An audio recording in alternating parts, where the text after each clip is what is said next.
Merci, Monsieur le Président. Moi, je vais parler en français parce que, comme président du groupe au Comité des régions, il n'y a pas tant de congrès où je vais où je peux parler français. Et donc, je suis heureux de pouvoir afficher la défense du multilinguisme.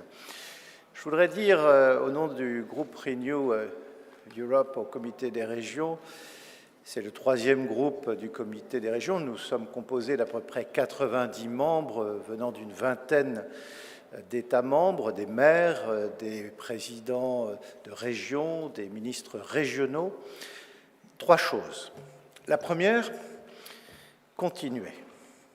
Je le dis, cher François, cher Sandro, continuer parce que j'ai en souvenir nos échanges il y a maintenant un peu plus de 20 ans, quand en 2002, on commençait à réfléchir à la manière de rassembler ceux qui croient que la démocratie est la base de tout. Et peut-être qu'autour de nous, il y avait beaucoup de sceptiques, en se disant « mais de quoi parle-t-il? Les choses ne changeront jamais ». Et on voit à quel point cette intuition, elle était juste indispensable, qu'elle était déjà à l'époque, mais elle est encore plus aujourd'hui. Et je le dis cela parce que l'un des membres de notre groupe, Blagomir Kodsev, maire de Varna, est en prison, en détention provisoire depuis 5 mois. Depuis 5 mois, sans aucune raison, avec des décisions judiciaires, la cour d'appel de Sofia cette semaine, qui le maintiennent dans une détention sans qu'on ne sache réellement de quoi il est accusé, si ce n'est d'être l'opposant au gouvernement en place. Alors, la défense de la démocratie, c'est tous ensemble. Je remercie d'ailleurs les interventions des parlementaires européens ici présents pour faire en sorte que notre groupe soit aussi à la défense de Blagomir. Et je dois dire que nous avons beaucoup de remerciements qui viennent des élus locaux de Bulgarie, des pays limitrophes, qui nous disent « nous savons que nous sommes soutenus, nous savons que nous ne sommes pas seuls ». Alors j'irai dans quelques semaines rendre visite à Blagomir. Il va être déplacé de sa prison de Sofia à la prison de Varna pour être au moins, pour les fêtes de Noël, un peu plus proche de sa famille. Et je suis sûr qu'avec les messages pour la démocratie que nous allons partager aujourd'hui, j'aurai des choses à dire aussi en votre nom. La deuxième chose que je voulais dire, c'est que nous devons nous mobiliser face à ce que nous a proposé Mme von der Leyen en juillet dernier, c'est le détournement de la politique de cohésion.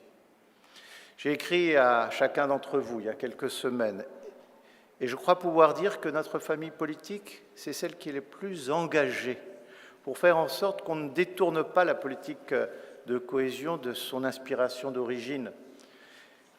La cohésion, c'est d'engager les collectivités locales et régionales pour qu'elles puissent garantir l'efficacité de la dépense européenne. Alors ce que nous a proposé Mme von der Leyen, ce marché de dupes, faire en sorte que les fonds européens soient attribués directement aux gouvernements centraux et que peut-être les gouvernements centraux penseront à concerter leurs décisions avec les mairies, avec les régions. On ne peut pas aujourd'hui faire des régions, faire des mairies une option de la politique de cohésion. Et merci de rester mobilisés. Je sais qu'au sein du triangle institutionnel communautaire, le Comité des régions a un allié, et c'est le Parlement européen. Merci beaucoup. Et la troisième et dernière chose que je voudrais dire, j'en ai parlé avec plusieurs élus locaux qui sont présents à notre congrès, il faut que nous soyons aussi engagés dans le déploiement du réseau des conseillers locaux Union européenne. Il y a maintenant quelques années, autour de Saint-Omer, la commune dont je suis maire, nous avons proposé que les maires puissent, dans leur assemblée municipale, désigner un élu qui soit le correspondant Europe. C'est ainsi que je les avais appelés à ce moment-là. Pour que tout simplement dans chaque conseil municipal, il y ait un élu qui soit d'abord le destinataire de l'information européenne, mais qui puisse aussi dialoguer avec ses représentants. Et puis, quelques semaines, quelques mois après le début de cette initiative, les participants m'ont dit « mais nous avons besoin aussi d'être formés au fonctionnement des institutions européennes, à ce vocabulaire qui nous semble un peu éloigné de temps en temps ». Eh bien, nous avons, avec le Comité européen des régions, développé ce réseau au plan européen.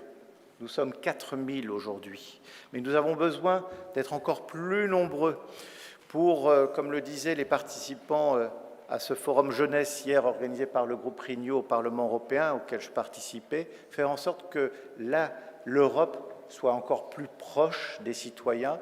Et les élus locaux et les élus régionaux, ce sont aussi les élus de la proximité, et c'est par eux que l'Europe sera encore plus proche. 3 idées que je livre pour notre congrès, en vous remerciant au nom du groupe Renew Europe de m'accueillir une fois de plus. Merci beaucoup.